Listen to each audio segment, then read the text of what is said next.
Oke Pak Dwi, barangkali dari review market dengan tidak banyak berita, kemudian semua semua mata tertuju terhadap kebijakan The Fed di bulan Oktober. Kemudian saya tampilkan perbandingan antara penguatan US dollar dibandingkan mata uang lain. Kemudian jatuhnya harga komoditi semua dunia.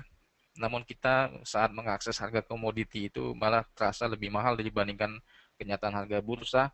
Kemudian ini ada perbandingan harga saham SPDR Gold Trust dan physical holding untuk di emas. Barangkali Pak Dwi ada tambahan untuk mengenai informasi lebih terkini masa sekarang. Oke, saya lihat tadi juga dolar secara keseluruhan sedang berjaya dari currency, baik dari major currency maupun di exotic currency juga. New Zealand termasuk juga terlihat juga dolar menguat, kemudian di bidang komoditi hard komoditi maupun soft komoditi juga dolar yang menguat, sehingga membawa pengaruh yang cukup besar sebetulnya, mempermurah harga kedua jenis ini. Namun di financial stock index di Amerika Serikat sendiri membawa pengaruh yang cukup, sebetulnya kalau kita melihat ke jangka menengah dan pendek itu turun ya, tapi jangka panjang dengan chart daily masih tetap berada di atas. Kemudian memang betul minggu ini Pak Fauji, sebetulnya pada hari Kamis maupun pada hari Jumat terlihat fluktuasi harga nampaknya akan terpengaruh dengan dua berita di Inggris, kemudian juga satu berita di Amerika Serikat. Kira-kira pandangan Pak Fauji seperti apa? Yang paling aneh ini Pak Dwi, yang paling aneh dan menarik, data-data ekonomi di Amerika Serikat hampir 90% dirilis dan disampaikan melalui media oleh kebijakan dan petinggi dari The Fed ya, bukan malah Menteri Ekonomi dan Menteri Keuangan di Amerika Serikat. Saya membaca sudah hampir setengah semester ini tidak lagi membaca Timothy Geithner atau sebagai Menteri Keuangan memberikan sebuah statement dan keterangan publik terhadap ekonomi Amerika Serikat. Malah hampir mayoritas berita itu datangnya dari The Fed. Yang menjadi uh, kajian saya adalah semua driving untuk informasi itu sekarang ditujukan kepada bank sentral ya, sehingga kebijakan-kebijakan dari bank sentral yang belum diputuskan menjadi sebuah hot topic dan menjadi rumors yang hangat dan mempengaruhi dan menjadi trigger pemicu penggerak harga pasar. Oleh karena itu penguatan US dollar untuk sementara ini saya rasa cukup sudah menjadi apresiasi yang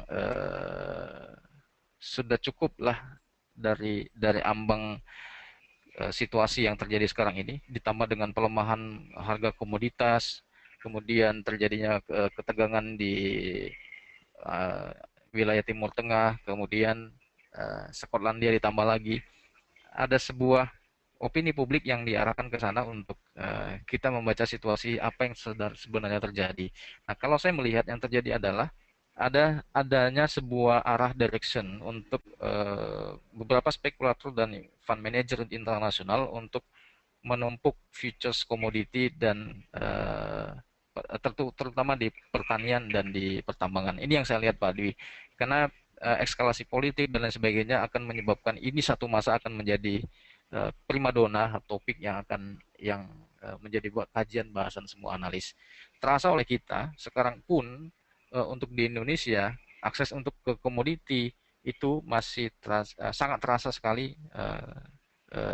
kenaikan harga itu ya, bukan hanya karena alasan kenaikan harga energi di sektor gas ataupun di minyak, namun sebelum ada kenaikan itu pun harga komoditi pangan sudah mengalami kenaikan. Nah, tentu ini akan menjadi sebuah alasan kita menjelaskan kepada publik bahwasanya akan ada gebrakan dan gejolak market yang cukup luar biasa di komoditi, terutama di pertanian dan di pertambangan, dikarenakan sudah 1 tahun dari awal 2014 ini sampai sekarang, year to date-nya harga komoditi di pertambangan ini mendekati harga pembukaan di awal tahun. Saya kira ini kesempatan baik untuk teman-teman memberikan informasi mengenai harga komoditi ini. Iya, oke, oke. Baik Pak Fauji, mungkin teknikal. Saya rasa tidak ada Pak Dwi, lebih fokus nanti di berita hari ini, terutama di Jepang, BOJ Government Kuroda Speak, kemudian Kanada juga jam 11.45 ada laporan dari Stephen Paulos ya, BOC, Gubernur Bank Sentral Kanada juga akan pidato di situ. Ini akan mempengaruhi pergerakan harga komoditi terutama di minyak WTI. Oleh karena itu, teman-teman semua fokus terhadap dari Kanada dulu, dari Stephen Paulos ya. Ini akan pidato nanti. Fokus kita adalah di pergerakan harga minyak. Jika nanti komoditi harga minyak ini meningkat dari level 92,71 sudah rebound dari level 91 dan closing daily-nya di atas 93. Saya rasa ini akan terjadi rebound untuk di oil. Itu dulu Pak Dwi untuk morning briefing pagi hari ini. Semoga gambaran besar terhadap market ini menjadi informasi baik untuk kita. Terima kasih. Oke, terima kasih Pak Fauzi atas morning briefing yang cukup singkat. Saya simpulkan bahwa kecenderungan untuk dolar masih tetap kuat terhadap beberapa pairs, instrumen pairs major currency maupun yang lainnya.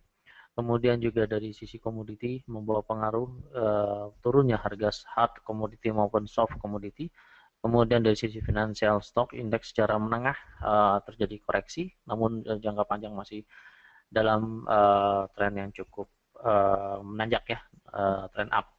Kemudian berita-berita penting yang terjadi untuk hari ini, saya kira untuk saat ini yaitu di Euro ya, Jerman EU Economic Sentiment dilaporkan juga menurun sesuai dengan tren yang terjadi di euro dolar juga mengalami penurunan. Saya kira juga kesempatan cukup bagus untuk hari ini pada saat news diumumkan.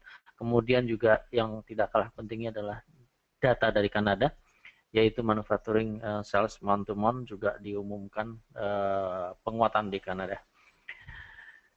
Kemudian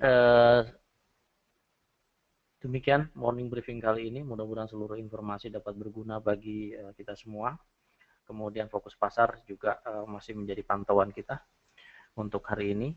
Seluruh informasi yang diberikan bukan merupakan satu-satunya informasi yang cukup mencukupi untuk transaksi, namun dibutuhkan juga informasi lainnya.